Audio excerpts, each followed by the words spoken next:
የሰው ልማድ ስለሆነ ነው የሚጾመው። ኢየሱስ ክርስቶስ ነው የዘመተው በአጋንንት ላይ ያዘመተው ጦር ስሙ ማን ይባላል? ጾም። አብይ ጾም ተብሎ ስለታወጀ ነው የሚጾመው። እቺስ አንድ ንጉስ ራሱ ለዘመቻ ከወጣ ባገር የሚቀርማን ነው።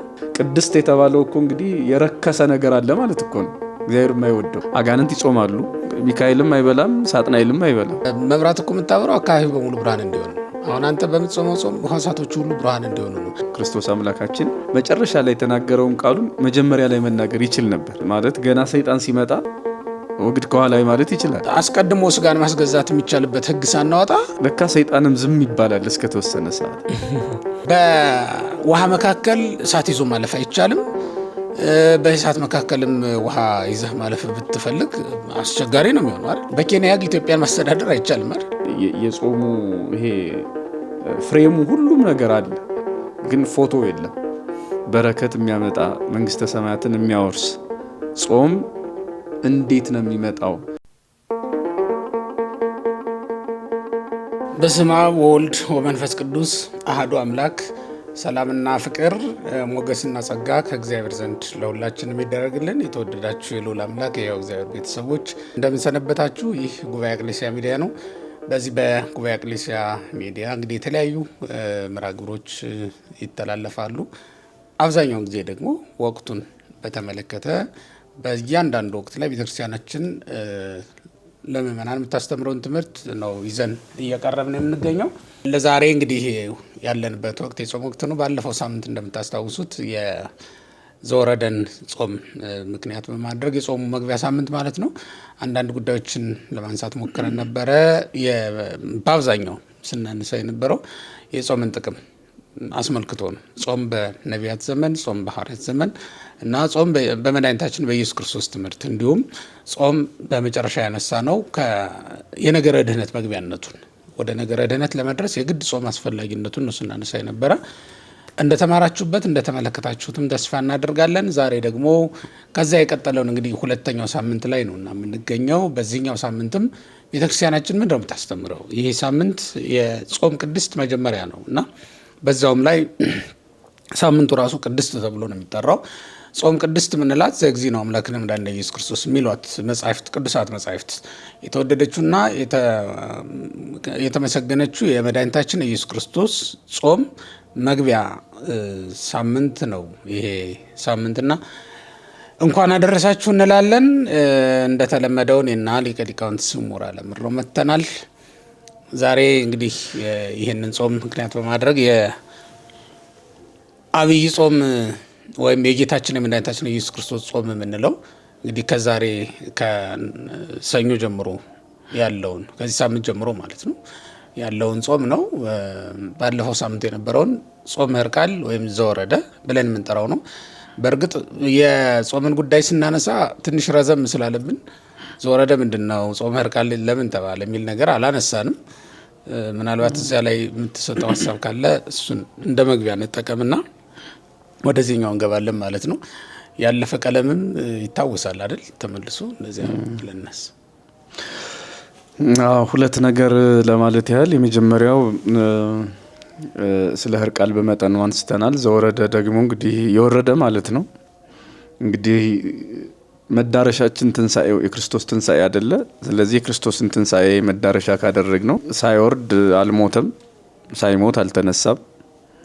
ስለዚህ ትንሳኤው ጋር ለመድረስ ወረደ ማለት አስፈላጊ ስለሆነ በቅዱስ ያሬድ የዜማ ስልት ነው እንግዲህ ዘወረደ ተብሎ በስያሜ ደረጃ የመጣው። ስለዚህ ከወረደ በኋላ ደግሞ ምን አደረገ? ሁለተኛው ነገር ነው። ስለዚህ ቅድስት ጾምን አሳየ። ሁለተኛ ደግሞ በትምህርቱ የሰንበትን ቅድስና ሌሎችም ወደፊት በጾም ውስጥ ያሉ ትምህርቶቹን ታምራቶቹን ያሳየበት የገለጠበት ጊዜ ስለሆነ እሱንም የምናይበት ነው። እንግዲህ ባጭሩ ያ የወረደው አምላክ ጾመ ብለን ቅድም እንዳሉት ደግሞ የጾመው ጾም ደግሞ ቅድስት ተብሎ ተጠርቷል። በሌላ መልኩ እኛ ሰንበት ስንል ሰንበት አይሁድና ሰንበተ ክርስቲያን ብለን ምንም እንኳን ሁለቱን ብናከብርም በሐዲስ ኪዳን ደግሞ ትልቅ ክብር የተሰጣት ሰንበተ ክርስቲያን ለተሰንበት እሷንም ክብር የምንናገርበት ሁሌም አለ ምስክርነቷ። ግን ደግሞ በዚህኛው እሁድ ጾሙን ስለምንጀምርባት መግቢያ ሆና በቅዱስ ያሬድ የዜማ ስልት ውስጥ አብረን እናነሳታለን ማለት ነው። እና ሰንበቴ ቅድስቴ ነው የሚለው አብዛኛው መዝሙር ውስጥ እና ስለ ሰንበትም ስንናገር በተለያየ ምክንያት አጋጣሚ ብለነው ይሆናል። ምናልባት አጽንኦት ለመስጠት ስለ ሰንበትም ዝማሬ ሲሰጥ አሁን ቅድስት ሰንበት እያልን ስንጠራ ጾሙ ቅድስት ተብሏል እንደተባለው ሰንበት ራሷ ቅድስት ተብላ በኦርቶዶክሳዊት ቤተክርስቲያን ዝማሬ ይቀርባልና በአንድ እሁድ ውስጥ መደበኛው አገልግሎት ላይ 52 የምስጋና አይነቶች አሉ። መቁጠር የሚቻልበት ድል ካለ መቁጠር ይቻላል። ለማንኛውም ግን ከመጀመሪያው እስከ መጨረሻ እስከ ዕጣነ ሞገሩ ድረስ 52 ይሞላል መደበኛው አገልግሎት ላይና ይሄ 52 የምስጋና አይነት በሊቃውንቱ የሚቀርበው በአመት ውስጥ ካሉ እሁዶች ጋራ ተመሳሳይ ነው። በአመት ውስጥ በ52 ሳምንታት እና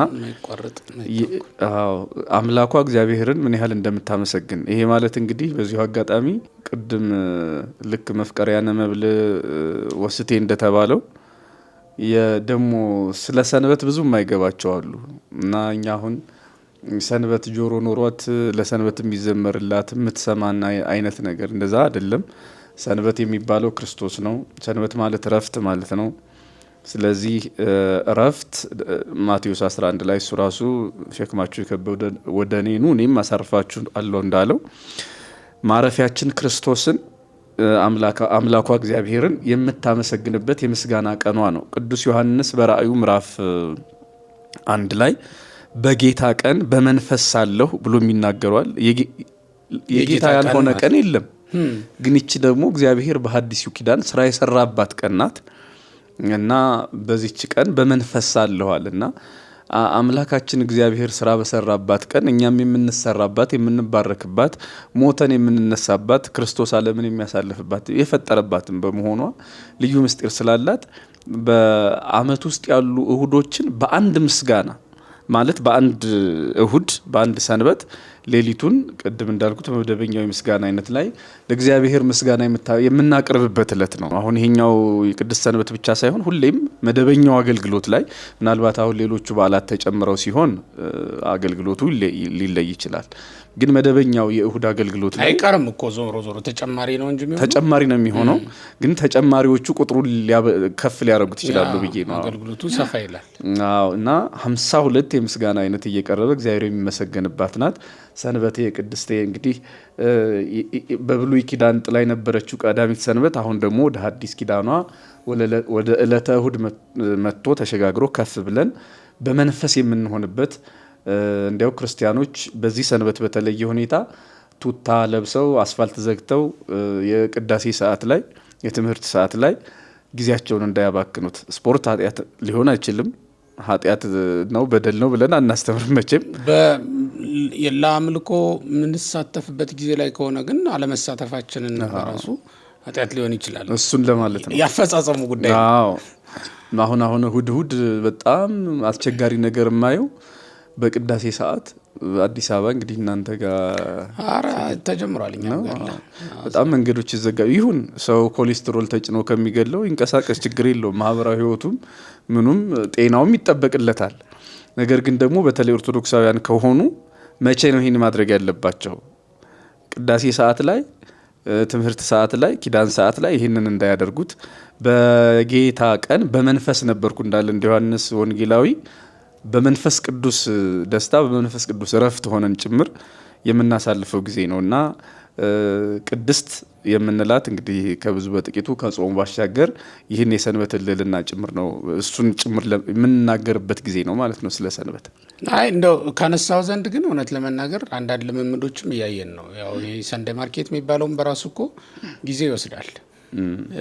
ጉባኤ የምንሄድበትን ጊዜ፣ ድውያንም የምንጠይቅበትን ጊዜ፣ በጎ ስራዎችን የምንሰራበትን ጊዜ ሊወስድብን ይችላል።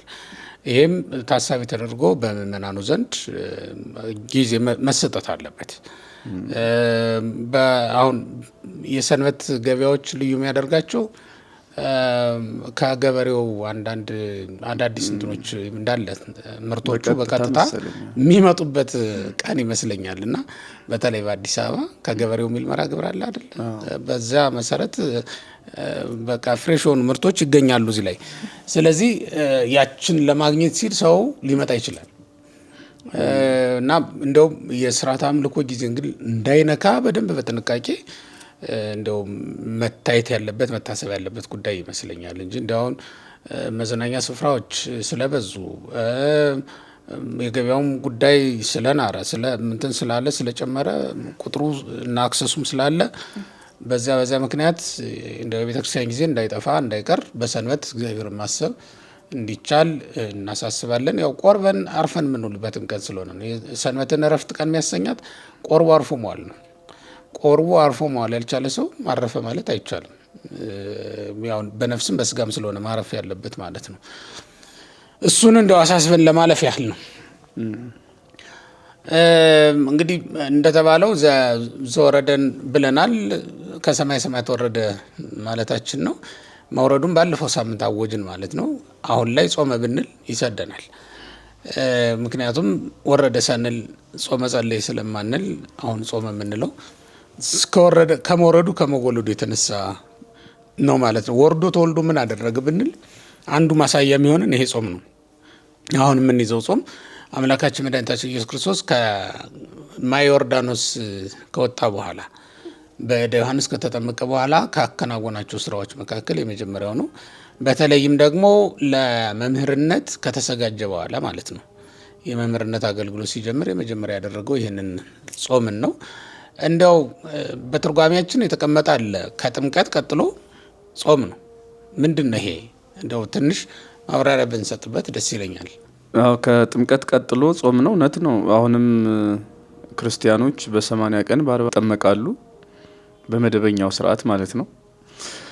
ከዛ በኋላ እንግዲህ ከ7 ዓመት ቀጥሎ ደግሞ እንግዲህ ጾሙ በመደበኛ ሁኔታ ይቀጥላል ማለት ነው። ከዛ ይልቅ እኔ ምናልባት አንደኛውን እኔ አንዷን ክፍል ለማየት ክርስቶስ ተጠመቀ፣ ከዛ ጾመ፣ ተወለደ። ያው እንግዲህ ተወልዶ 30 ዓመት ቆየ። በ30ኛው ዓመት ተጠመቀ እና ከዚያ በኋላ ይችን የጾማትን ጾም እንግዲህ ቅድስት ማለታችን ምንድን ነው? እኔ የሚወስደኝ ወደ ዘሌዋውያን ነው። ኩኑ ቅዱሳነ እስመ ቅዱሳን የሚለው እኔ ቅዱስ ነኝ እናንተ ቅዱሳን ሁኑ። እኔ መረካከቢያው ቅድም ባለፈው እንደ ያነሳ ነው ላይ የእሱን ቅድስና ወደኛ የምናመጣው መረካከቢያ ነው። እንደዛ ይሄ ጾም ማለት ነው። እግዚአብሔር ቅዱስ ነው። እኛ ወደ ቅድስና የምንደርሰው በየት ነው? ቅድስት የሆነችዋን ጾም ከሱ ጋር ስንሳተፍ ነው። ቅድስት የሆነችዋ ገመድ ሳታገናኘን ግን እኔ ቅዱስ ነኝ እናንተ ቅዱሳን ሁኑ ወደሚለው ክርስቲያናዊና ክርስቶሳዊ ክብር እንደርሳለን ወይ? አይሆንም። ስለዚህ ቅድስት ጾም እኛን ወደ ቅድስና ከፍ የምታደርገን መሰላሏ ናት። በዚህ መሰላል ነው ቅዱስ ወደ ሆነው አምላክ ጥሪ መድረስ የምንችለው። ስለዚህ የቅድስና አንዱ ምንጭ ጾም ስለሆነ ቅድስት ተብላለች የሚለው ነው። መልካም ነው። አሁን ከጥምቀት ቀጥሎ ነው የምናገኘው። በእግረ መንገዱንም በዛው አሁን አብይ ጾም የሚገባበት ጊዜ ከጥምቀት ራቅ ያለ በመሆኑ በመካከል ቀናት ስላሉ ወደ 50 ምናምን የሚጠጉ ቀናት እስከ 40 ቀናት ሊኖሩ ይችላሉ። በመካከል 50 እንኳን ላይሞሉ ይችላሉ። ብዙ ጊዜ 50 አይሞላም። ብቻ ከፍ ዝቅ የሚሉ ቀናት አሉ እና የተወሰኑ እንትኖች ለምሳሌ ዘንድሮ 30 የሚሞሉ አይመስለኝም። ከጥምቀትና ከአብይ ጾም መካከል ያሉ ቀናትን ስናሰላቸው እነዚህን ቀናት አይተው ምእመናን እንደው ጾሙ ከእንትኑ በኋላ ጌታ የጾመው በእነዚህ መካከል እንዳይመስላቸውም በዛው እግረ መንገዱን እንዲያውቁትም ነው። ታሪኩን ጌታ ጾም የጀመረው ከጥምቀት እንደወጣ ነው። ወዲያውኑ አልዋለም አላደረም። ዕለቱን ገዳመ ቆሮንቶስ ገባ ነው የምንለው እና 40 ቀን ከዛ በኋላ አልታየም። በዛው በገዳም ነው የቆየው ማለት ነው። ለምንድን ነው እንግዲህ መተርጉማኑም እንዳስቀመጡት ከጥምቀት ቀጥሎ ሊሰራ የሚገባው ስራው ጾም እንደሆነ ወይም ከተጠመቀ በኋላ እንደ ክርስቲያን ለክርስቶስ ራሱን ከሰጠ በኋላ የክርስቶስን ጸጋ አንተ እንዳልከው አሁን የክርስቶስን ጸጋ ከሚቀበልባቸው ነገሮች አንዱ እና ዋናው ጾም ነው። ይህንን ይዘው እንደውም ማር ይስሐቅም የገድል መጀመሪያ አድርጓታል። እስመ ጾምማ ለጸሎት አይደለም የሚለው መጨረሻ ላይ ወጥንተ ኩሎን ገድላት ስናየት ነው የሚለው የበጎ ስራ በጠቅላላ መነሻ ጾም እንደሆነ አድርጎ ይናገራል። ስለዚህ ሰው የክርስቶስን መከራ መስቀል የሚሳተፍበት አንዱ መንገድ ጾም ነው። ለምን ካልከኝ በስጋ ሸክም ነው። መስቀል እኮ ነው ለስጋ ይሄ ጾም። ለዚህም ነው በጣም ብዙ ጊዜ ጥያቄ በመብል ጉዳይ ማንም ጥያቄ አንስቶ አያውቅም እኮ አይደል? ክርክር የለም። ክርክር የሚነሳው ብዙ ጊዜ በጾም ነው። ለምን? መስቀል ነው ለስጋ በጣም ከባድ ሸክም ነው። በነገራችን ላይ በስጋ ዓለም ውስጥ እየኖሩ እንደ መላእክት የምታስመስልን ባለፈውም ብለናል። መላእክትን የምታስመስል እግዚአብሔርን የምታስመስል መልካ እግዚአብሔርን የምታሰጥናት ብለን የለ በምድር በስጋ ዓለም እየኖሩ ከመንፈሳውያን ሰራዊት ጋር አብሮ ልታስተካክልና ጸጋ ማዕረግ ልታሰጥ የምትችል ነገር መምረጥ ከባድ ነው። ይሄ ምንም ጥርጥር የለውም፣ ይታወቃል። በውሃ መካከል እሳት ይዞ ማለፍ አይቻልም። በእሳት መካከልም ውሃ ይዘህ ማለፍ ብትፈልግ አስቸጋሪ ነው የሚሆነው አይደል? ተስማሚ አይደሉም ማለት ነው። ከእሳቱ ላይ እሳት ብትጨምር እሳቱ ይጎላል። ከእሳቱ ላይ ውሃ ብትጨምርስ ተቃራኒ ነው፣ የተለያየ ነው። ስለዚህ ይሄ ዓለም የስጋ ዓለም ነው። በስጋና በደም ዓለም ውስጥ እየኖሩ የመንፈሳውያንን የሰራዊት መላእክትን ሕግ አምጥቶ እዚህ ምድር ላይ ማድረግ በጣም ከባድ ነው። በኬንያ ሕግ ኢትዮጵያን ማስተዳደር አይቻልም አይደል? እዛ ያለውና እዚህ ሕግ የወንጀለኛ መቅጫ ሕግ፣ የቤተሰብ ማስተዳደሪያ ሕግ እና ሌላውም የተለያየ ነው እና ይሄም እንደዚያ ስለሆነ ሸክም አለው። ግን አንድ ክርስቲያን በግሉ የክርስቶስን መከራ መሳተፍ የሚችለው በግሉ ስልህ በግል ክርስቲያናዊ ሕይወቱ ለማለት ነው። እለት ዕለት ከሚቀበላቸው የክርስቶስን መከራ መስቀል ከሚያስታውስባቸውና ከሚሳተፍባቸው መንገዶች አንዱ ጾም ነው። ለነፍስ ደስታን የሚፈጥር ለስጋ ግን ህመምን የሚያመጣና ስለኛ መታመሙን የምናስታውስበት። እንደውም እኮ ጾም ስትጨርስ መጨረሻ ላይ ላፈ ምሬት ይሰማል። ምሬት ሲሰማ ምን ይላሉ አባቶቻችን? ክርስቶስ መራራ ሐሞትን እንደተቀበለ አንተም ላፈ ምሬት ከተሰማ እድለኛ ነህ። መራራ ሐሞትን ተቀብለህ ለእኔ ስትል ነፍሴን አዳንካት የሚል ትርጉም ስለሚኖረው ማለት ነው። እና በዚያ መልኩ የምንቀበለው ስለሆነ ከጥምቀት ቀጥሎ መሆኑ ከዚህ የተነሳ ነው። መድኃኒታችን ኢየሱስ ክርስቶስ እንደተለመደው ሁልጊዜም እንደምንናገረው ከማየ ዮርዳኖስ ወጥቶ ወደ ገዳመ ቆሮንቶስ ገሰገሰ ነው የሚለው። ለምእመናን ምንድን ነው የሚሰጠው ትርጉም? አሁን ይሄ የተጠመቀ ሰው ራሱን ለክርስቶስ ሰጥቷል አይደል? ራሱን ለክርስቶስ ከሰጠ በኋላም ወይም ከዓለም የተለየ ከሆነ በኋላም አጋንንት ዝም ይሉታል ማለት አይደለም። ይመጣሉ፣ ደጅ ይጠናሉ፣ ይፈታተኑታል እና በቻሉት መጠን ወደ ገሃነም ሊያወርዱት ጥረት ያደርጋሉ። ሰው ከተጠመቀ በኋላ ይፈሩታሉ፣ ይተውታል ማለት አይደለም። በእርግጥ ሲጠመቅ ዕጣ ክፍሉ ከእግዚአብሔር ጋር ሆኗል፣ ክርስቶስንም ለብሷል። ይህን ስላደረገ ግን ይተውታሉ ስንል አይተውትም። ታዲያ እንዴት ነው መከላከል የሚችል የሚለውን ነገር የሚያሳይ ይመስለኛል። በተጨማሪም ይሄንን ሊያሳየን ይችላል አይደል? እውነት ነው። መከላከያው ግንቦቹ ናቸው እንግዲህ ጾምና ጸሎት። ምንድን ነው እንዲሁም አንድ ስሙን የረሳሁት ሊቅ አለ። ለማንኛውም ከሁለቱ አንዱ ከጎደለ በአንድ ክንፍ መብረር አይቻልም። ስለዚህ እኛ ወደ ሰማይ የምንበርባቸው ሁለቱ ክንፎቻችን ጾም፣ ጸሎት ናቸው እና መዳረሻቸው ደግሞ ፍቅር ሲሆን ማለት ነው። እውነት ነው። ይሄማ መቼም እኮ ዘይቱ ከፈትሉ ጋር ተዋህዶ በሚገባ እሳት ያኖርክበት እንደሆነ ብርሃን ማስተላለፍ እንዲችል የግድ ዘይቱም የሚቀመጥበት ክሩም የሚቀመጥበት ቦታ ምቹ መሆን መቻል አለበት።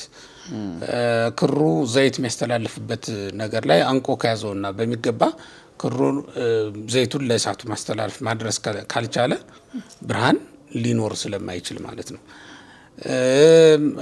መኪናም ስትነዳውን የቀዳው ነዳጅ ንጹህ መሆን አለበት፣ ውሃ ያልተቀላቀለበት መሆን አለበት። ከዛ በኋላም ደግሞ የሚተላለፍባቸው መንገዶች እንደዚሁ የሚዘጉት ነገሮች ካሉ ምን ይሆናል ማለት ነው? መኪና የሚንተፋተፍና ሌላ ድምጽ የሚያሰማ እንዲያውም ብሎ መጨረሻ ላይ ሊቆም ሁላ የሚችልበት አጋጣሚ ይፈጠራል ማለት ነው። ይሄ እንዳይሆን ነው እንግዲህ ጾምና ጸሎትም ያለ ፍቅር ሊሆን አይችልም። መንገዱ የሚያስተካክለው የሚጠርገው ፍቅር ነው።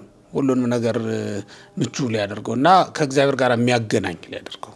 የምንጾመው ነፍሳችንን ሰውነታችንን መስዋዕት አድርገን ለእግዚአብሔር ማቅረባችን አይደለም። በመጾማችን እኮ የሚቃጠል መስዋዕት እያቀረብንለት ነው ለእግዚአብሔር። ሰውነታችንን ነው ደግሞ ሌላ አይደለም።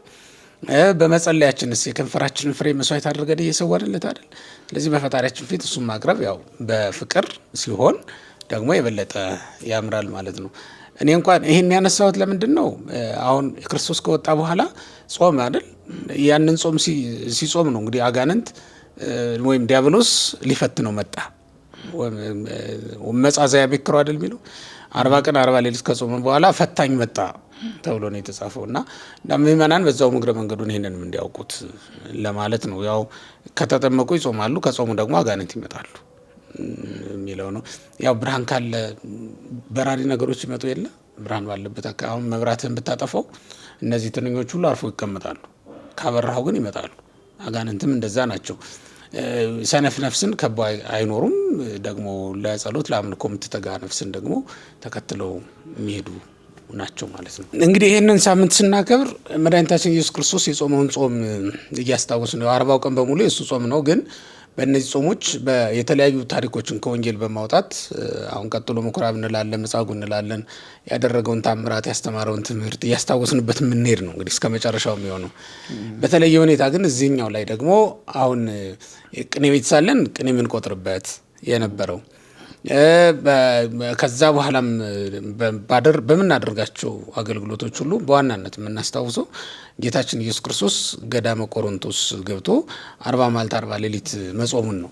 አሁን ለምንድን ነው ጾምንስ የስራ መጀመሪያ ማድረጉ ለምንድን ነው? እኔ ከጾሙ ጋር አብሮ ያለውን ነገር ነው የማስበው። ምክንያቱም መዳረሻው ደግሞ የሚያሳየው ነገር ስላለ ከገዳመ ቆሮንቶስ ሲወጣ ጾሙን ጨርሶ ያደረገው ነገር ለዚያ ማሳያ ይመስለኛል።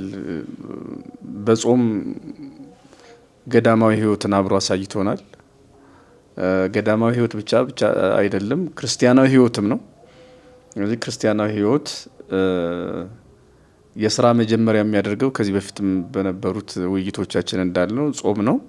ክርስቶስም የስብከቱ የታምራቱ መጀመሪያ ያደረገው ይሄንን ነው።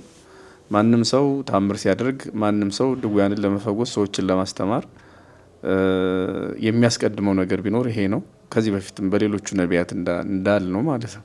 በገዳም ለሚኖሩ አባቶች እናቶች ገዳምን ባረከበት በጾሙ መሰረት ጣለ። ገዳምን ብቻ ሳይሆን በገዳም ውስጥ ህይወት ለሚኖረው ህይወትም መሰረቱን ጥሏል። ገዳማውያን ምንድናቸው? ስስታም አይደሉም። ገዳማውያን ምንድናቸው? ፍቅረ ነዋይ የሌለባቸው ናቸው። ገዳማውያን ምንድናቸው? ትዕቢትን አሽቀንጥረው የጣሉ የትህትና ሰዎች ናቸው። ገዳማውያን ምንድናቸው? ሰይጣን በየትኛውም ፈተና ሲመጣ የሚያሸንፉ ድል የሚነሱ በዚህ ዓለም ለሚኖሩ ሰዎችም የሚጸልዩ ናቸው። ስለዚህ እንደወጣ ያደረገው ነገር ደግሞ ሌላው ትምህርት ነው። ከገዳመ ቆሮንቶስ ወጥቶ ወደ ሰርግ ቤት ነው የሄደው። በ3ኛው ቀን ነው የሚለው ዮሐንስ አይደለ? አዎ። ስለዚህ ምናልባት በትርጓሜያችን የተለያዩ አገላለጦች ቢኖሩም ቅዳሜ 1 ማለት እሁድ ነው የሚሆነው። ቅዳሜ ካለቀ 40 ቀን ጾሙ እሁድ 1፣ ሰኞ 2፣ ማክሰኞ 3 በ3ኛው ቀን ማለት እንዲህ ነው እንጂ በመሃሉ እንግዲህ ቅድም እንደተባለው ልዩነት አለው። ቀኑ ረጅም ሰፊ ነው። በጌታችን ኢየሱስ ክርስቶስ እንደው እለቱን ተጠምቆ አይደለም ወደ ሰርግ ቤት የመጣው። እለቱን ተወልዶም አልተጠመቀም። 30 ዓመት ቆይቷል። ግን 30 ዓመት እንዴት እንደቆየ መጽሐፍ ቅዱሱ የሚናገረው ነገር ስለሌለው እንደውም አንዳንድ ትንሽ በዚህ ጉዳይ ላይ እናስባለን የሚሉ ሰዎች ሌላ ብዙ ነገሮች አሉት። ወደ የሆነ ሀገር ሄዶ እንዲህ አይነት ትምህርት ተምሮ እንደ ሀገር መጥቶ የሚሉት ይሄ አሁን የሜዲቴሽን አድናቂዎች እንደዚያ የሚሉት ነገር አላቸው። ይሄን ዝም የሚል መጽሐፍ ቅዱሱ ነው ለእነዚህ ሰዎች በር የከፈተው እንጂ የኦርቶዶክስ ተዋሕዶ ቤተክርስቲያን ክርስቶስ 30 ዓመት ምን ሲሰራ እንደነበረ የሚታወቅ ነው። እና ለማንኛውም ግን መድኃኒታችን ኢየሱስ ክርስቶስ በጾም ጀመረ ብለን ይህንን ትምህርቱን ገዳማዊ ሕይወትን ክርስቲያናዊ ሕይወትን ለእኛ ያስተማረበት መንገድ በጾም መሆኑ የስራችሁ መጀመሪያ ሁሉ ይህን አድርጉት ነው። ይሄ ነው። ሙሴም ቅድም መጀመሪያ ላይ እንደተባለው ሕጉን ይዞ ሲመጣ ዝም ብሎ እንዲሁ እየበላ እየጠጣ አልነበረም። ትልቁን አገልግሎት ኤልያስ ሲያገለግል በምግብ በመጠጥ አልነበረም። አምላካችንም እሱን አድርጓል። ስለዚህ ኃይል መንፈሳዊ ነው ማለት ነው እና ይህን ኃይል መንፈሳዊ እንግዲህ ይዛችሁ አገልግሎታችሁን ጀምሩ ነው። ለዚህ ማሳያ የሚሆነው የሚመስለኝ ደግሞ እንደውም በዚህ ወቅት ያሰብነው የማነው ነነዌው ነቢይ ወይም ደግሞ እስራኤሉ ወደ ነነዌ የተላከው እግዚአብሔር ሂድበት ባለው መንገድ ሳይሄድ በራሱ መንገድ ጉዞ ጀመረ፣ ተበላሸበት። ስለዚህ አሁን የኛ ህይወት እንደዛ እንዳይሆን ነው። አገልግሎታችን ዮናስ ከሆነ ሂዱ ባለበት መንገድ ሳንሄድ ይሄን እንደሆነ መነዋወጥ ነው የሚሆነው። ስለዚህ አገልግሎታችን ቀጥተኛና እግዚአብሔር ባለው መንገድ እንዲሆን በዚህ በኩል አልፏል። ስለዚህ አሁን እኛ ቆሮንቶስ ገብቶ መኖር አይደለም፣ ጾሙን መጾም ነው። በህትውናን የሚወርሱት አሉ፣ ገዳሙን ከነጾሙ የሚወርሱት አሉ፣ ገዳም ሳይኖሩ ደግሞ ጾሙን የሚወርሱት አሉ። ያው እኛ እንደዛ ነን ክርስቲያኖች። መልካም ነገር ነው የሁሉም ነገር መጀመሪያ ማድረጉ። የሁሉም ነገር ስንል አሁን ወደ አደባባይ ከመጣ በኋላ ለማለት ነው። በተለይ የአደባባይ ስራ የሚሰሩ ሰዎች ያለ ጾም ያለ ጸሎት ስራቸውን ቢጀምሩ ተላልፈው ለምን ሊሰጡ እንደሚችሉ በጾሙ መጨረሻ ላይ የገጠሙት ፈተናዎች በኋላ እናነሳቸው ሆኑ እነሱ በዋናነት ማሳያ ናቸው። አሁን ለምንድን ነው በፍቅረ ነዋይ የምንጠመደው፣ በስስት የምንያዘው፣ በትዕቢት የምንሰጥመው ብለን ስናነሳ አስቀድመን ልናደርግ የሚገባንን ነገር ስለማናደርግ ይመስለኛል። አሁን በተለይ መንፈሳዊ አገልግሎት ላይ ላለን ሰዎች ክፉኛ ተፈታታይ ነገሮች ከምንላቸው መካከል የሚመደቡ ናቸው እነዚህ ትዕቢት፣ ስስት፣ ፍቅረ ነዋይ የሚባሉ ነገሮች በጠቅላላው ማለት ነው። ለምንድን ነው ወደዚያ የምንገባው ብዬ ሳስብ ግን አሁን ማድረግ ያለብንን ነገር በእንደዚህ አይነት ጭካኔ ያ ማለት በስጋችን ላይ በገዛ ስጋችን ላይ በመጨከን ማለት ነው ሳናባብለው የገዛ ስጋችንን ሳናባብለው ቁርጡን ነግረ ነው ይሄ ሊያደርግ የሚገባው ጉዳይ እንደሆነ ነግረ ነው አስጨንቀን በጾም ለነፍሳችን ስለማናስገዛውም ይመስላል ወደ እነዚያ ፈተናዎች የመቅረብ እድላችን በጣም ሰፊ ነው እና በእነዚያ የመረታት እድሉ ራሱ የብዙ አገልጋይ በእነዚያ ፈተናዎች የመያዝ የመጠመድ እድሉ በጣም ሰፊ ነው ስንመለከተው እና እዚያ ላለመድረስ ወይም ከነዚያ ለማምለጥ ክርስቶስ ለአገልጋዮች ሁሉ አብነት ሊሆን በሚችል ሁኔታ ለክርስቲያኖች በጠቅላላ ማለት ነው። በነገራችን ላይ አገልጋይ ስንል ያው ሁሉም ክርስቲያን ነው አገልጋይ ነው። ክርስቶስ የምእመንነትም የካህንነትም ስራ ነው የሰራው። የመምህርነትም የደቀ መዝሙርነትም ስራ ነው የሰራው። የሁሉንም ነው የሰራውና የትኛውም ቦታ ላይ ያለው ክርስቶስን መስሎ ነው እየኖረ ያለው ማለት ነው። ምእመንም ቢሆን ካህንም ቢሆን ደቀ መዝሙርም ቢሆን መምህርም ቢሆን ክርስቶስ ያልሄደበት መንገድ ኖሮ አዲስ መንገድ እየሄደ አይደለም ማንም ሰው ቢሆን። ስለዚህ ክርስቶስን አብነት የሚያደርግ ማንኛውም የተጠመቀው ሁሉ ክርስቶስን አብነት አድርጎ ነው የሚሄደው ማለት ነው እና አስቀድሞ ስጋን ማስገዛት የሚቻልበት ሕግ ሳናወጣ ሌላውን ልናስተዳድር ብንል በፍጹም ሊሆን አይችልም። እውነት ለመናገር አሁን አንድ አዲስ መንግስት ሲቋቋም አስቀድሞ ስርዓተ መንግስት ነው የሚቀመጠው አይደል? ወይም ፖሊሲ የምንለው ነገር ይቀረጻል ማለት ነው። ሀገር የምትመራው በፖሊሲ ነው። በቃ ሊቀየር እንኳን ካስፈለገ የሚቀየርባቸው ራሱን የቻለ መርሆች ይኖሩታል እያንዳንዱ መንግስት ማለት ነው። ነፍስ መንግስት ናት በስጋ ላይ የተሾመች ማለት ነው። ስጋን ስታስተዳድር መሪ መሆን ያለባትና መግዛት ማስተዳደር ያለባት ደግሞ እሷ ናት። ስጋ ከመራ ከባድ ነው። ነፍስ ከመራች ነው ፈቃዷ ለእግዚአብሔርን ፈቃድ መገዛት የሚችል እንጂ ስጋ መሪነቱን ከጨበጠ በጣም አስቸጋሪ ነው። ከዚያ በኋላ የነፍስ ፈቃድ አይኖራትም። የነፍስ ፈቃድ ካልኖራት ደግሞ እግዚአብሔር አድሮባት አይኖርም ማለት ነው። እግዚአብሔር ማደሪያ ከመሆን ውጭ ያደርጋታል። ከዚህ የተነሳ ከምን አግርሮ ለስጋን አደል የሚለው ቅዱስ ያሬድ ራሱ ስጋችንን እናስገዛው ዘንድ ነው የሚለው። ጾም አንዱ ጥቅሙ ስጋን ማስገዛት እና ገርቶት ለነፍስ ይሰጣታል። ከዚያ በኋላ እሷ መምራት የምትችልበት እድል ታገኛለች ማለት ነው። እንደዛ ማድረግ ካልቻለስ ምንድን ነው ሊፈጠር የሚችለው ከተባለ ቀጣዩ አገልግሎቱ የሰመረ ሊሆን በፍጹም አይችልም። እና ለዚህ ነው ኢየሱስ ክርስቶስም እንግዲህ በዋናነት ጾምን የስራዎች ሁሉ መጀመሪያ አድርጎ ወደዚያ ገባ ማለት ነው። ያ ማለት ቀጥሎ ወደ ሰርግ ቤትም የገባው አምላካችን ኢየሱስ ክርስቶስ ከሁሉም አስቀድሞ ጾም እና ጸሎት ለባለትዳሮችም ራሱ ሊያስፈልጋቸው የሚችል እና መባረክም ያለበት በቅዱሳን ሰዎች በጾም በጸሎት ይጀመራል፣ በቅዱሳን ሰዎች ይባረካል። ከዛ በኋላ ጋብቻ ይቀጥላል ማለት ነው። የጎደል እንኳን ቢኖር ከዚያ በኋላ የሚሞላው ራሱ እግዚአብሔር ነው። በጣም ትልቅ ነገር ነው። እንግዲህ እዚህ ላይ የምንመለከተው የስራዎች ሁሉ መጀመሪያ ማድረግ መቻሉ ራሱ ትልቅ ነገር ነው ለማለት ነው።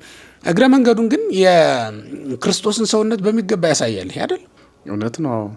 መጾሙ ብቻ ሳይሆን ደግሞ ተራበ የሚል ቃልም አብሮታል። ስለዚህ ምንም እንኳን 40 ቀን ባይበላ ሙሴም 40 ቀን አልበላም፣ ኤልያስም 40 ቀን አልበላም።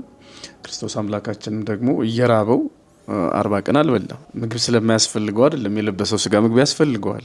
በመለኮቱ እንዲህ ባያስፈልገውም፣ ነገር ግን ፍጹም ሰውነቱን አይተንበታል። ከዚህ ጋር የበለጠ ደግሞ ቢታይ ብዬ የማስበው የአምላካችን የመድኃኒታችን ኢየሱስ ክርስቶስ ይሄ ጾም በስያሜ ደረጃ አሁን በቅዱስ ያሬድ ያልነው ይሄ ቅድስት ብለን የምንጠራው የጾሙ መጀመሪያ እኛን ቅዱሳን የሚያደርገን እንዴት ነው የሚለውን ወደ ራሳችን ስናመጣው ቤተ ክርስቲያን የጾምን ቅድስትነት በአዋጅ ብቻ ስለ ጾም ብቻ ወደዚህ የጾም ክብር ይመጣል ወይ? የጾምን ጥቅም የጾምን ግዳጅ ማየት ይችላሉ? የጾም ግዳጅ ማለት ይሄ ግዳጅ የሚፈጽም የራስን የቤትን የቤተሰብን የሀገርን የወገንን ችግር የሚፈታ በረከት የሚያመጣ መንግስተ ሰማያትን የሚያወርስ ጾም እንዴት ነው የሚመጣው?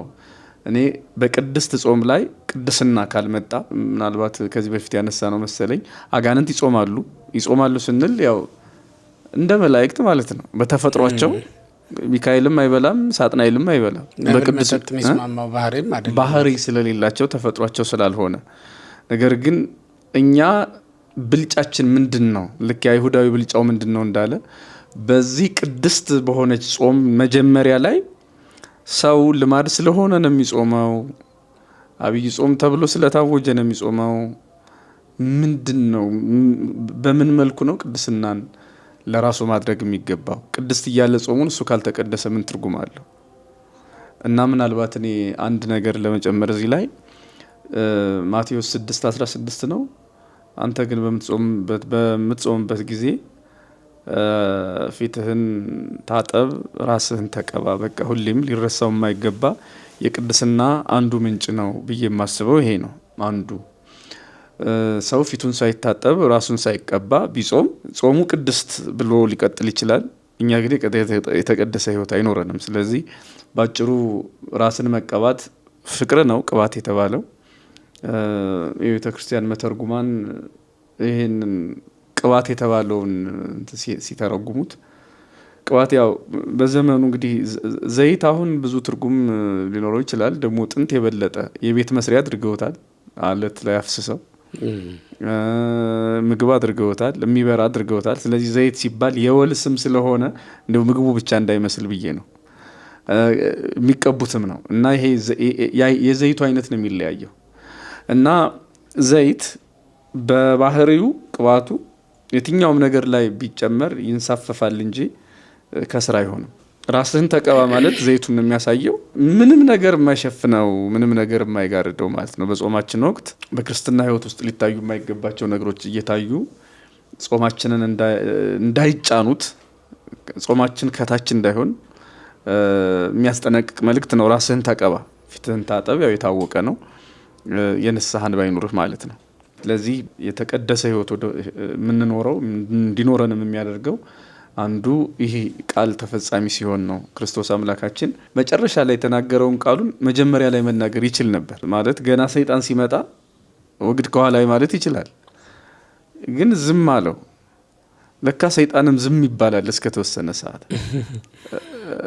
እንኳን ሰይጣንን ክፉ ሰዎችን እንኳን ክፉ አመላችንን እንኳን ዝም ለማለት እኛ አሁን እድል እንሰጣለን ወይ? ለራሳችን የሆነ እስከሆነ ጊዜ ሰዓት እኮ ዝም ይባላል ማለት ነው። ትዕግስትንም አስተምሮናል ማለት ነው። በሌላ አነጋገር ትዕግስት የሌለው ይሄ ግንፍልተኝነት ጠባይ ተይዞ ደግሞ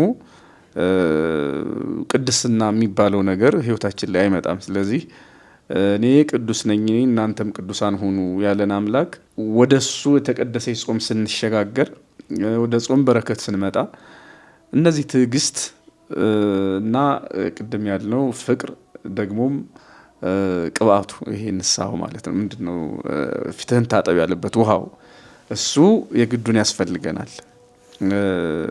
ለጾም አንድን ወንዝ ያለ ድልድይ መሻገር እንደማይቻል ወይ በዋና አሻገራለሁ እንዳይል እሱም አንዱ መሻገሪያ ነው። ለማንኛውም ድልድያችን ነው። ድልድዩን ሰበን ደግሞ ግን ያደክማል። አሁን በዋና ብትሻገርም አድካሚ ነው። ለዚህም ነው እንደውም ቅዱስ ያሬድ ነቢያትን ነው በዋናተኛ የምንስላቸው። መርከብ ባልተሰራበት ድልድይም ባልነበረበት ዘመን የነበሩ ናቸው ለማለት ይመስላል። ኖታያት ነቢያት፣ ራግናት ሐዋርያት ይላል። ሐዋርያትን ራግናት ነው የሚላቸው፣ ቀዛፊዎች ናቸው። መርከብ ላይ ናቸው ማለት ነው። መርከቧ ቤተክርስቲያን ተሰርታለች ወይም መርከቡ ራሱ ኢየሱስ ክርስቶስ መጥቷል። ድልድይም ልክ እንደዛው ማርያም ተንከተመ እግዚአብሔር ከሆነ ትለን አይደል ምንለው? ቅዱስ ያሬድ እመቤታችንን ተንከተመ እግዚአብሔር ይላታል። እግዚአብሔርን ወደ ሰው በማምጣት ሰውንም ወደ እግዚአብሔር በማቅረብ ረገድ የሰውን ባህሪ እኮ ወደ እግዚአብሔር ቀርቦ ያገኘ ነው የሚቀርበው በድንግል ማርያም ነው። ስለዚህ ተንከተምም አሁን ነው የተሰራልን፣ እንትኑ መርከቡ አሁን ነው ይመጣልን። እና አሁን አንተ እንዳልከው ይሄ ኖታዊነት ወይም ዋናተኝነት የብሉይ ኪዳን ሰዎች ዘመን ላይ ለነበሩ ሰዎች የሚሰጥ ነው። ያ ማለት በኃጢአት ውስጥ ላሉት ነው እንጂ እንደው እንደ መሻገር ሊያስቆጥም አንድ መሻገሪያ መንገድ ተደርጎ ሊቆጠር ይችላል አይደለም ለማለት ነው። ስለዚህ ድልድዮቻችን እነዚህ ናቸው። የቅድስና ድልድዮቻችን እነዚህ ናቸው። ጾሙ ቅድስት ተብሎ እኛ ግን ሳንቀደስ እንዳናሳልፈው እንደው በአመት ውስጥ ምን ያህል ጊዜ እንደምንጾም ሳስበው ምናልባት አመቱ ጠቅላላው 365 ቀን ነው መደበኛው። ከዚያ ውጭ ግን እኛ የምንጾመው 200 ከ200 በላይ ነው። ቀኑን አስልቼው አላውቅም እንጂ ግን 200 በእርግጥ ወጣ ወረድ ሊል ይችላል። አንዳንድ በተውሳክ የሚያንሱ የሚረዝሙ ቀናት ስለሚኖሩ ማለት ነው። አብዛኛው ቀናት ግን በአመቱ ውስጥ ጾም ነው። ግን እንደዚያ ሆኖ ግዳጅ ይፈጽማሉ የሚለውን ነገር ሳስብ ሁልጊዜ እኔ የማስበው ነገር አለ ሁሌ። እሱ ምንድነው አሁን የሚገርመው ጾሙን የተውት፣ ጸሎቱን የተውት፣ ሃይማኖቱን የተውት አሁን ይሄ ፖስት ክርስቲያኒቲ ኤራ ላይ ነን ያለን የሚሉ ልክ አሁን እኔ አባባሉ ባይገባኝም ድህረ እውነት እያሉ የሚናገሩት ነገር አለ አይደለ? ልክ እንደዚህ ሁሉ ድህረ ክርስትና እያሉ ነው አሁን ሌሎቹ የሚያወሩት። እና ሃይማኖት አልባ የሆኑ ሀገራት በሰላም እየኖሩ ያሁን የሃይማኖቱ ልዩነት ይቆየንና እንዲሁ ዝም ብለን ያድናል ብለን በቃ እንደየሃይማኖቱ ይሰማል ብለን እንኳን ብናስብ እንደው ብለን ብናስብ ለምንድነው ይሄ ሁሉ ቤተክርስቲያን ቸርቹ በዚህም በዚያም እንደ ጉድ በፈላበት ሀገር አብያተ ክርስቲያናትና ገዳማት በሞሉበት ሀገር ለምንድነው ይሄ ሁሉ ችግር የሚሰማው? ሃይማኖት ያለን እኛ እዝራ እንዳለው እኮ ነው የምናመልክህ እኛ አንተን የማያውቁና የማያመልኩህ ደግሞ ለምንድነው እኛን የሚገዙን? ለምንድነው ኃይላቸው ከኛ የበለጠ? የነሱ ጣዖት ካንተ ይበልጣሉ አይነት ጥያቄ ነው። እና የዘመናችን ጥያቄ እንደዛ ነው። እስራኤል የሚያመልኩት አምላክ ከጣዖት ይበልጣል። ምንም ይበልጣል ብለንም ቃል እንኳን የምንናገርለት አይደለም። ሌላ ቃል ስለሌለን እንጂ ቃል ስለሌለን እንጂ ቋንቋ ስለማይበቃን እንጂ እና እኔ አሁን ይሄ ሁሉ ጾም ባለበት ሁኔታ ቅድስት እያልን ሌላም ጊዜ ሌላውን ጾም እየጾምን ለምንድነው ችግር የማይፈታው ጾማችን? ለምንድነው ሀገር ሰላም የማያደርገው? አህጉር ሰላም የማያደርገው? ለምንድነው እግዚአብሔር የለሽ ህዝቦች በሰላም በፍቅር እየኖሩ እነሱ ቢያንስ እኛ ሰዋዊ በሆነው መረዳታችን ስንረዳው ስደት እንኳን ከዚህ ወደዚያ ነው መቼም ከዛ ወደዚህ የለም። ሰው እንዴት እግዚአብሔር ከሚጠራበት ሀገር ተሰዶ ወደዛ ይሄዳል? ለኔ ቅድም ያልኩት ነው። እንጾማለን። የጾሙ ይሄ ፍሬሙ ሁሉም ነገር አለ፣ ግን ፎቶ የለም። ይሄ ማለት ነው እኔ ጉድጓዱ አለ ውሃው የለም ማለት ነው።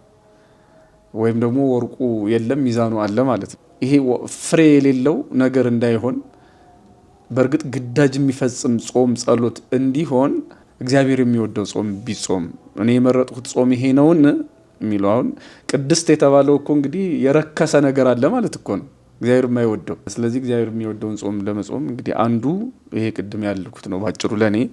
በኢሳይያስም እንደተባለው እግዚአብሔር የሚወደው ጾም እና የማይወደው ጾም አለ። በእርግጥ ሳኦልም እኮ ጾሟል። ግን ከእግዚአብሔር ጋር አስታርቆታል ይጾሙ ብትል እንደዚህ አይደለም። ዳዊትም ጾሟል፣ ግን ከእግዚአብሔር ጋር አቅርቦታል የጾመው ጾም እና ከእግዚአብሔር ጋር የሚያገናኝ ጾም ለመጾም የሚያስፈልጉ ነገሮች ያው እንዳሉ ይታወቃል። ኢሳይያስ 58 ደግሞ ቢያነቡት በተለይ የሚያስፈልገው እግዚአብሔር የሚወደውና የማይወደው ጾም እንዳለ ይታወቃል። ጉቦ እየበሉ ሰው እያስለቀሱ ከበታቻችን ያሉትን እየተራገጡ መጾም በእግዚአብሔር ዘንድ የተወደደ ሊያደርግ የሚችል ጾም አይደለም።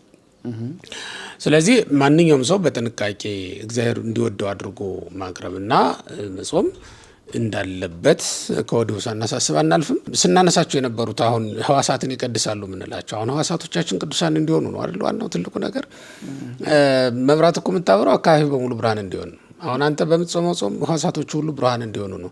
ለዚህም ነው እንዲያውም አባቶቻችን ስርዓት ሲሰሩ ምን ጨምሩበት መሰለህ? ስግደት አለው ጾሙ ራሱ ስግደት ይጨመርበታል። ከዛ ደግሞ እጅህም ለምጽዋት ይዘረጋል፣ አንደበትህም ለምስጋና ደግሞ ይከፈታል። ለምንድን ነው የሁሉ አገልግሎት እንዲሆን የተፈለገው ከተባለ እያንዳንዱ ህዋሳቶቻችን ስራ ይሰጣቸዋል። ያ ቅድስናን ሁሉም ህዋሳቶቻችን ሊሳተፉ እንዲችሉ ነው። በእጃችንም በእግራችንም በሁለንተናችን ማገልገል እንድንችል የተደረገ ነው። ምክንያቱም ጸበለስም ሲመጣ ርኩሰቱም የተጀመረው ሁሉም ህዋሳቶቻችን ተስማምተው ነው። እጃችን ቆርጧል፣ እግራችን ወደ በለስ ሂዷል፣ አፋችን ያንን ተቀብሎ በልቷል፣ አይናችን ያንን በለስ አይቷል። ስለዚህ ያንን በሚክስ ሁኔታ ለውጠን ማለት ነው እግዚአብሔርን ለማየት በሚያስችል ሁኔታ ደግሞ እንደገና ለውጠው አባቶቻችን አቀረቡልን ማለት ነው። ይህንንም ራሱ ኢየሱስ ክርስቶስ አድርጎ አሳየን። እንግዲህ ራሱ ጾሞ መቼስ አንድ ንጉሥ ራሱ ለዘመቻ ከወጣ በአገር የሚቀር ማን ነው? አጼ ምኒልክ ራሳቸው ንግስቲቱ ራሳቸው ስለዘመቱ አይደል አገር የዘመተው? ማንም አይቀርም በአገር። ንጉሥ ዘምቶ በአገር የሚቀር ወታደር የለም። ንጉሱ ነው የዘመተው። አሁን ኢየሱስ ክርስቶስ ነው የዘመተው። በአጋንንት ላይ ያዘመተው ጦር ስሙ ምን ይባላል? ጾም ገዳ እና ያዘመተው እና እሱ ዘምቶ ማን ነው የሚቀረው አሁን የሚለውን ነገር በደንብ ማየትና አብረን መዝመት ይኖርብናል የሚለውን ነገር ያሳየናል። ይሄ ጾም እንግዲህ በስተመጨረሻ ብናነሳው ብዬ የማስበው የመጡት ፈተናዎች የሚገርሙ ነበሩ። በእርግጥ አባቶቻችን አርእስተ ኃጣውእ ብለዋቸዋል። የኃጣውእ ሁሉ እናቶች ናቸው እነዚህ። ኃጢአት ሁሉ ከነዚህ ይቀዳል፣ ከነዚህ ወጣ አይደለም ስናየው። በእርግጥም ዘውግ አለው አይደለ እያንዳንዱ መቼስ እና እነዚህ አሁን ስንመለከታቸው አንዱ አንዱን እየሳበ ሊያመጣው የሚችል ሆኖ ነው የምንመለከተው ማለት ነው። አሁን ስስትን ስንወስደው የስሜት ነው። ስሜታችን ሊጎዳበት ስሜታችን እንደው እንትን ሊነሳሳበት የሚችል ጉዳይ ነው። ትዕቢትን ደግሞ ስንመለከተው የልቡና ሆኖ ነው የምናገኘው እና እንዲህ ያልን ስንሄድ አሁን እነዚህ በውስጣችን የሚመላለሱ ክፉ ነገሮችን በጠቅላላ ማስታገስ የምንችልባቸውን ቦታዎች ወይም አካባቢዎች የሚነካኩ ነገሮች ናቸው። ስለዚህ አርእስተ ኃጣውእ መባላቸውም ከዚህ የተነሳ ይመስለኛል እነዚህን ድል መንሳት ሌላውን ድል ለመንሳት የሚያግዝ ይመስለኛል። ትክክል ነው፣ እውነት ነው። ምን ሰው የመጀመሪያው እኮ ሰው ፍቅረ ንዋይን ወይም የገንዘብ ፍቅርን ድል ከነሳ፣ ስስትን ድል ከነሳ ሌላው ነገር በሙሉ ተራ ነው። በልዩ ልዩ ኃጢአት ለመኖር ምክንያት የሚሆነው ስስት ነው። ስስት ደግሞ መልኩ ብዙ ነው፣ በብዙ መንገድ ሊተረጎም የሚችል ነው። የግድ ከምግብ ጋር ብቻ አይደለም፣ ወይም ደግሞ ገንዘብ ከማግኘት ጋር ብቻ አይደለም። የስስት አይነቱ ብዙ ነው። በጣም ብዙ የሱስ አይነቶች ሁሉ ስስት ተብለው ሊገለጡ ይችላሉ። የማይገባ ነገርን መውደድ፣ በዚያ መጠመድ፣ በዚያ መታሰር፣ ያ ሁሉ ስስት ነው። ስለዚህ እንዲያውም ስስትን መቅድመ ወንጌል ላይ ያሉ ሊቃውንት ሲተረጉሙት በዓይኗ አየች ሔዋን ካየች በኋላ አፍታዋ ከመትብላ ነው የሚሉ ትበላ ዘንድ ጎመጀች ነው የሚሉ። መጎምጀትን ነው ክርስቶስ ድል የነሳው። በመጎምጀት መጥቷል ኃጢአት፣ በደል፣ እርኩሰት። ስለዚህ ክርስቶስ አምላካችን ደግሞ ርቦታል፣ ጠውልጓል ሰውነቱ ፊቱ።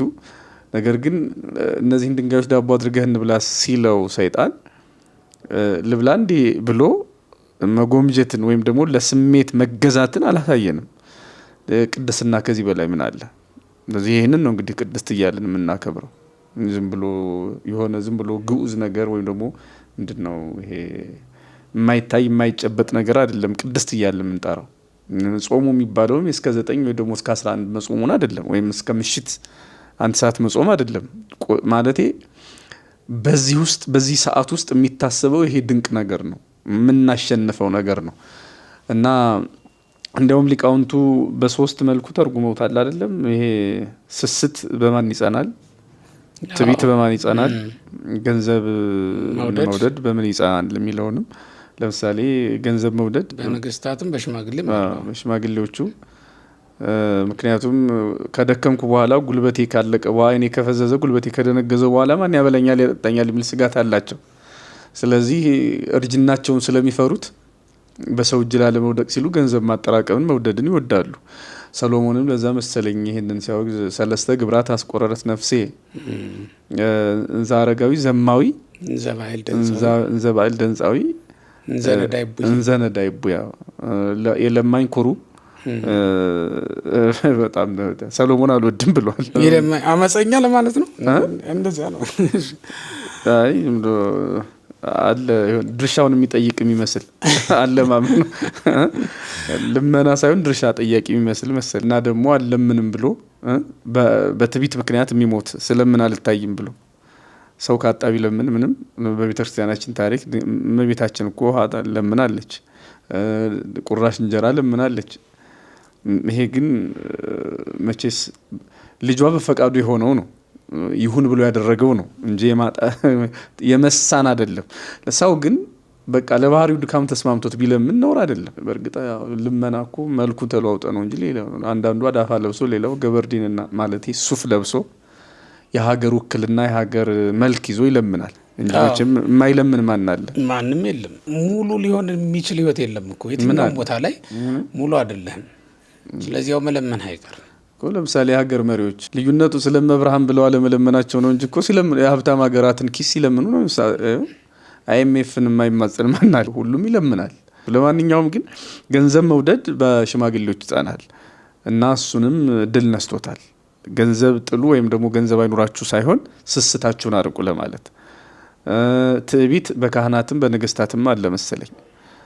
የአሁኑ ካህናት እንኳን ምናልባት ለትዕቢት የሚያበቃ እውቀት ያለን አይመስለኝም። አእምሯችን ምጡቅ ክህነታችን ረቂቅ ብለው ይታበዩ ነበር ነው የሚለው። ለነገሩ የትዕቢት እኮ ብዙ ነገር አያስፈልገው። የምታውቀውን ነገር አግዝፈ ማየት ነው። ያለችዋን ራሷን አግዝፎ ማየት ነው። ወደ አይን ካስተጋት መርፌም ቢሆን ትጋረዳለች እና አያያዝህ ያስቀመጥክበት ቦታ ነው። እውቀትህንም ልክ እንደዛው አድርገህ እንደ አምላክ እንደው የምታየው ሌሎቹ አንተ ያወቃትን የደረስክባትን የማያውቁት ከመሰለህ ያኔ ነው የሚያበቃው ማለት ነው። ስለዚህ በብዝሃ ሰራዊት በሰራዊት ብዛት በኃይል በስልጣነ ክህነት በእውቀት የሚመኩ ሰዎችንም ትዕቢታችሁን አስታግሱ ብሎ ትዕቢትን ድል የነሳበት ጊዜ ነው። በሌላ መልኩ ስስት በመነኮሳት ይጸናል የሚላል። አዎ መነኮሳት ያው ሲሹ ስለማያገኙት መነኩሴ ቤት ውስጥ አይጋግርም። ግልጽ እንዲሆንላችሁ ቤት ውስጥ አይጋግርም። ቤት ውስጥ ድስት የለውም። የሚሰጠው መቅኑን ነው። ከቤተ እግዚአብሔር አንድ ላይ ነው የሚመገቡት መነኮሳት። ስለዚህ ከቤተ እግዚአብሔር ከመጣለት ነው ምግብ የሚባል ነገር ቤቱ የሚኖረው እና በቃ ልክ ሲያገኘው እስራኤል እንዳደረጉት ማለት ነው። አሁን የዘጸአት 16 ላይ ያለው እስራኤል መና ወረደላቸው አይደል? አንዳንድ ጎሞር ብቻ ልቀሙ ተባለ። ግን የመጣለት ሁሉም ተሻምቶ እንደ ነገ ባይመጣስ ብሎ ሁለቱም ሶስትም ጎሞር ይዞ ይገባል። ግን ብዙ የነበረውም አላተረፈም፣ ጥቂት የነበረውም አልጎደለበትም ተብሎ ነው የተጻፈው መጨረሻ ላይ። ልክ እንደዚያ ሁሉ መነኩሴም ሲመጣለት ሊሳሳ ይችላል። የስስት መንፈስ ይመጣበታል። በኋላ እኮ አላገኝም ማን ይሰጠኛል ቤት ያልጋግር ሊል ይችላል ማለት ነው። ያ እንዳይመጣበት ነው ለመነኩሴ ጾር እንዳይሆንበት አጠፋለት ተብሎ የተጻፈው ከዚህ የተነሳ ነው ማለት ነው። ስስት ግን በሁሉም አለ። ምናልባት እንደው መነኮሳት ብቻ ወይም ደግሞ ሌላው ትዕቢትም በሁሉም አለ። የሚጸናበትን መናገር ነው እና እንግዲህ ባጭሩ ይሄ ነው ድል የተነሳበት ሳምንት ነው። ቅድስት እያልን የምናከብረው እንግዲህ ይህን ሁሉ እያሰብን ነው ማለት ነው። አዎ እነዚህ በነገራችን ላይ እነዚህ ናቸው የርኩሰትም መግቢያዎች የሆኑት እነዚህ ናቸው። ኃጢአትም ሲጀመር በእንደዚህ ነው የተጀመረው። ስስት ስለነበረ ነው አደለ? ጸበለስን ሂዶ ጎምጅቶ የበላው አፍታዋ ከመትብላኩ የመጣው ስስትን ነው የሚያሳየው አይደል? ስለዚህ ሳሳች። ከዛ ደግሞ ልጥገባ ለማለት ይሄ ገንዘብ መውደድ ደግሞ ዘንተ ኩሎ ሆበከ ነው ያለው ክርስቶስን መጥቶ ይሄን ሁሉ እሰጥሃለሁ ዋራዩ ኩሎ መንግስታት ዓለም ነው ይሄን ሁሉ አሳየና ይሄን ሁሉ እሰጥሃለሁ ከሰገድክልኝ ብሎ እንደነገረው ነው የተጻፈው። ሰይጣን ለአዳምና ለሔዋንም ይሄን የተደረገላቸው ይሄ ሁሉ የናንተ ይሆናል። የመጀመሪያው ሐሳብ የቀረበላቸው ይሄ ሁሉ የናንተ ይሆናል። ምን ብታረጉ ይሄን በለስ ብትበሉ ከዚያስ ትዕቢት ደግሞ መጣ። እንደ እግዚአብሔር ትሆናላችሁ የሚለው ማለት ነው። እና መተካከልን መፈለግ የሚበልጠኝ አይኖር፣ በቃ ይሄ ሁሉ ስልጣን ተሰጥቶታል እኮ ግን ይሄም አይበቃኝም፣ ደግሞ ልስተካከል፣ ከላይኛው የቀረኝ አንድ ደረጃ አለ ብሎ ማሰብ በራሱ ትዕቢት ነው። ከተሰጠው ነገር በላይ አብልጦ ማሰብ በራሱ ትዕቢት ነው። ግን የተሰጠውንም ለማጣት እንደቻለ ነው የሚያሳየው። አሁን ደግሞ የተሰጠንን ብቻ አይደለም ከተሰጠንም በላይ ማግኘት እንድንችል ደግሞ እንደገና ጾም ተሰራችልን ማለት ነው። በእሷ ድል እየነሳን አጋንንትን እያሳፈርን መመለስና ጸጋችን ማስመለስ የምንችልበት ነው ማለት ነው። ለዚህም ነው ቅድስት የተባለችው ነው። ጾሟ ራሷ ጾም ቅድስት ነው የተባለችው። ቅድስት ያሰኛት ልዩ ጾም ናት፣ የጌታ ጾም ሆኗ። ከዛ በተጨማሪም ደግሞ የቅድስና መሰረትም ናት። ሕዋሳቶቻችን ሁሉ ለስራ ለማነቃቃት የምታበቃ። ከዚህ በኋላ ክርስቶስም ወንጌል ነው የሚሰብከው።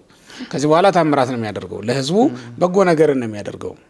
ለምን ይዳስሳቸዋል፣ ደዌ ቢኖርባቸው ይፈውሳቸዋል፣ ወደ ቤታቸው ይገባል፣ ምግብ ባይኖራቸው ያበረክትላቸዋል።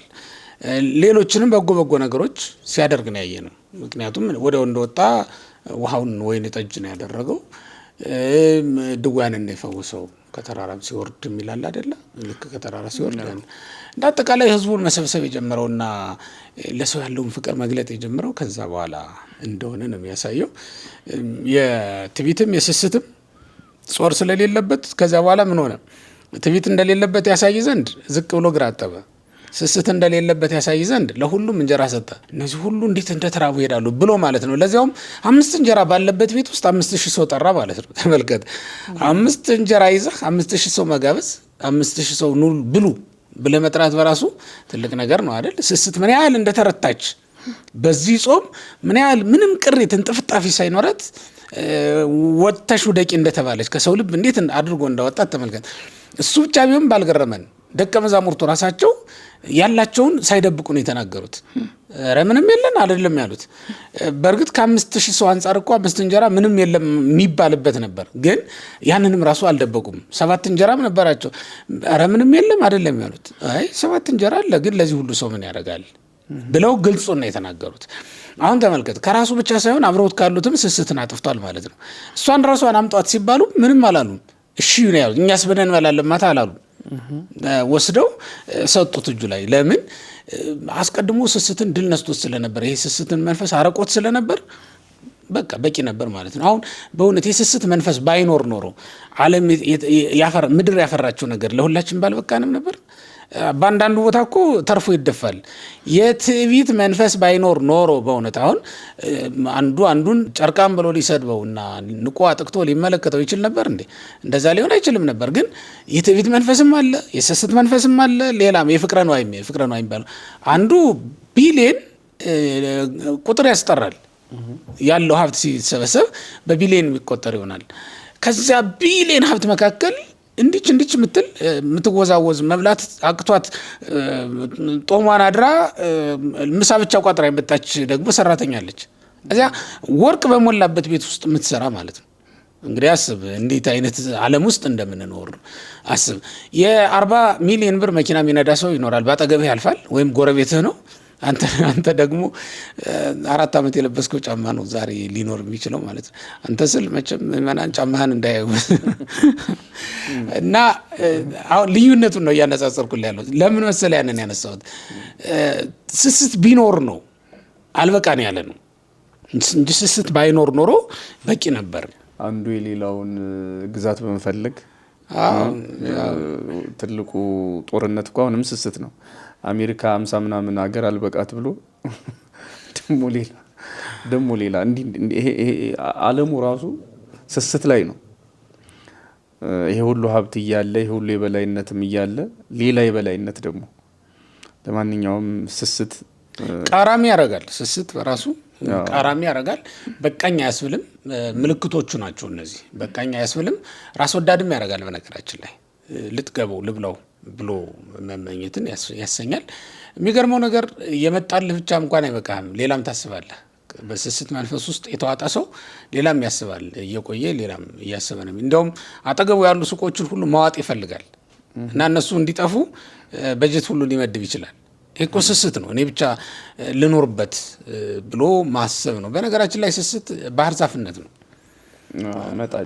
መጣጭነት ዝም ብለህ ትመጣለህ፣ አጠገቡ ያለውን ይመጣል፣ ግን ደግሞ እሱ እየተምዘገዘገ ነው የሚሄደው። ለዛውም እኮ ፍሬ ኖሮት እንደው ቅጠል ኖሮ ተሸምጥጦ ፍሬ ኖሮት ተቆርጦ የሚበላ ቢሆን መልካም ነበር። ሲጀመር ንፉግ ሰው ምንም ያህል ሀብታም ቢሆን ጥላ የለውም። ለሌሎችም ማሳረፍ የሚችል ጥላ የለውም። ለሌሎችም የትሩፋት ሀብትም የለውም። አይችልም። ሁለቱ እንዴት ብርሃንና ጨለማ ሊኖረው አይችልም። ለምን መሰለ እንደዚያ የሚሆነው? ከአጋንንት የመጣ ስለሆነ ነው። ስሜቱ መንፈስ ቅዱስ የለበትም እንደ አይነት እንትኖች እና እንደው ስሜታችንም ለእግዚአብሔር ይገዛ ዘንድ ፈቃዳችን ራሱ ለእግዚአብሔር ትገዛ ዘንድ ፍቅረ ነዋይን አጥፍቶልናል። ስሜታችንም ለእግዚአብሔር ይገዛ ዘንድ ደግሞ ይችን ስስትን ድል ነስቶልናል። ልባችንም ለእግዚአብሔር የተገዛ የተቀደሰ ይሆን ዘንድ ትዕቢትን አጥፍቶልናል ማለት ነው ኢየሱስ ክርስቶስ። እነዚህ መሰረት ያልሆኑት ኃጢአት አይኖርም። የትኛውንም ኃጢአት ብናዛምደው ከነዚህ ውስጥ ነው ሊመዘዝ የሚችል ይዘራረጉና እነዚህ ሁሉም ሊረቱ የሚችሉ ናቸው። እንደው በተቻለ መጠን ኢየሱስ ክርስቶስን አብነት አድርገን ሁላችንም የትዕቢትን፣ የስስትን፣ ፍቅረ ነዋይን ፈተና ድል መንሳት ብንችል ሌላውን መውጣት አይከብድም ነበር የሚል መልእክት ነው ማስተላለፍ የምፈልገው። ከዕለታት በአንድ ቀን መቃርስን ነው ሰይጣን መጥቶ ለጸሎት ስትቆም አንተ ብርቱ ነህ፣ ግን እኔ ካንተ የበለጠ ቆማለሁ፣ አልደክምም፣